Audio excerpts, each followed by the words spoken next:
They buried the truth with her birth certificate and called it justice.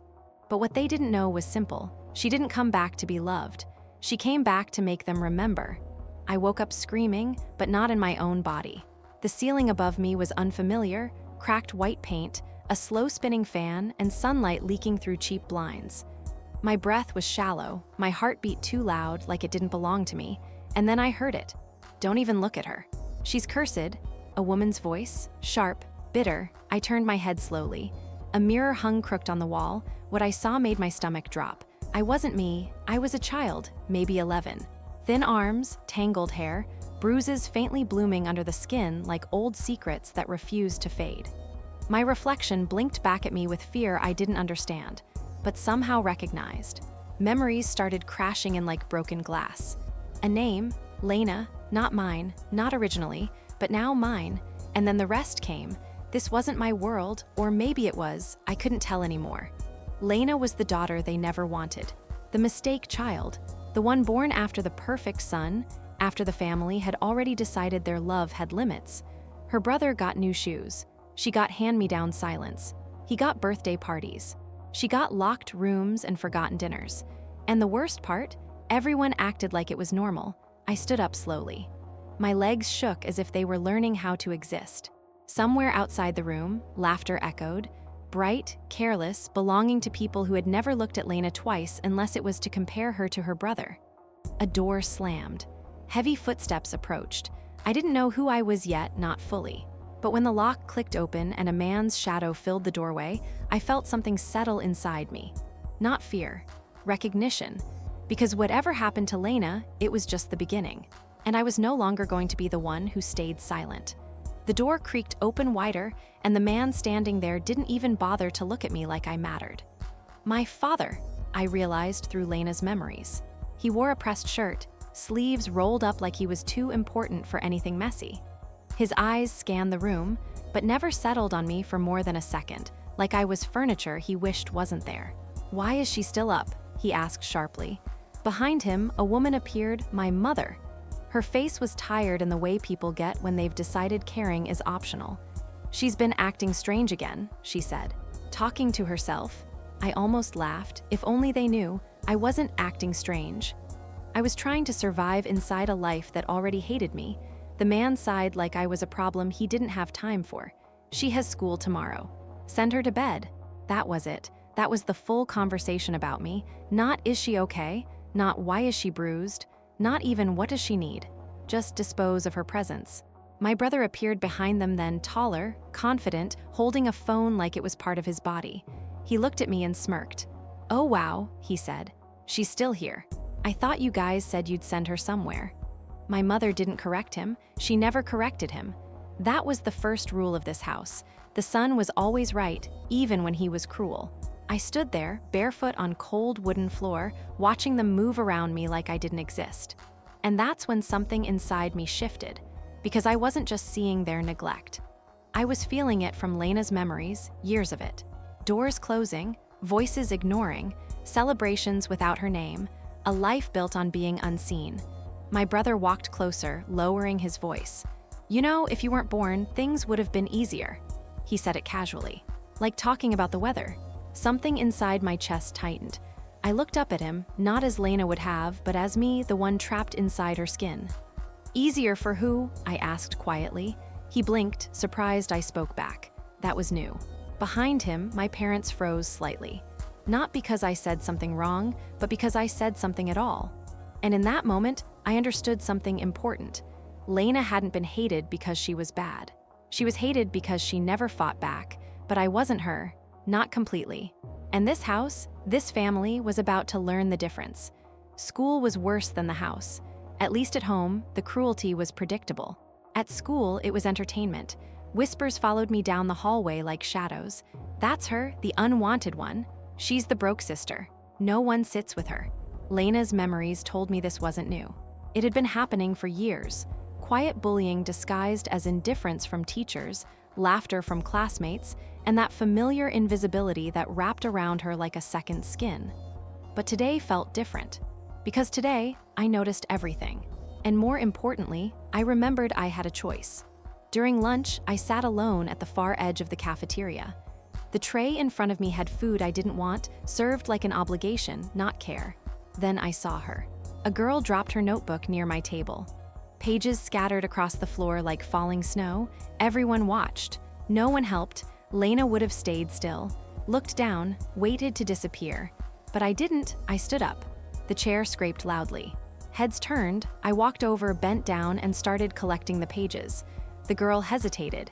"You don't have to." "I know," I said simply. That was all, but something shifted in the room. Confusion, silence, attention. Because Lena never did anything unless she was told, and I wasn't following instructions. When I returned the notebook, our fingers brushed. She looked at me like she was seeing me for the first time. "Thanks," she whispered. I nodded once and walked back, but I felt it. That tiny crack, not in me, in the way people saw me. When I got home, the atmosphere changed instantly. My brother was waiting in the living room, smirking like he had been saving energy just for me. "Teacher called," he said you were acting different." My mother looked up sharply. "What does that mean?" I dropped my bag slowly. "It means I helped someone." Silence. Then my father laughed once, short and disbelieving. "You," my brother leaned forward. "Careful, she might think she matters now." That line should have hurt Lena, but I felt something else instead. Interest, because now they were noticing me. And attention, even negative attention, was the first step before everything changed. I looked at my brother and tilted my head slightly. "You're right," I said softly. "I do think I matter." The room went still. For the first time in Lena's life, they didn't know how to respond. And that's when I realized the real revenge didn't start with destruction. It started the moment they stopped being comfortable ignoring me. The next morning, something felt off in the house. Not broken plates or loud arguments. No, this was quieter, more dangerous. It was the kind of silence that happens when people are watching you too closely. My mother kept looking at me over breakfast. My father barely spoke. My brother, however, couldn't stop staring like I had developed a second head overnight. "You're acting weird," he finally said, breaking the tension. "Did you get hypnotized or something at school?" I didn't answer right away. Instead, I poured myself water. Slowly, deliberately.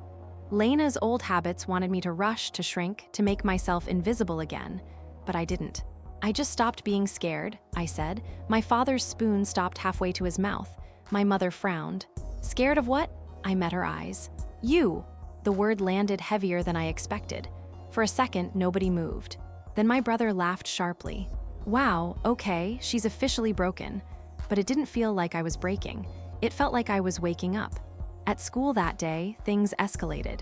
The same girl from yesterday, her name was Mia, I learned, sat near me again. This time, more people noticed. Whispers started. "Why is Mia talking to her? She's going to ruin her reputation. Don't sit with her."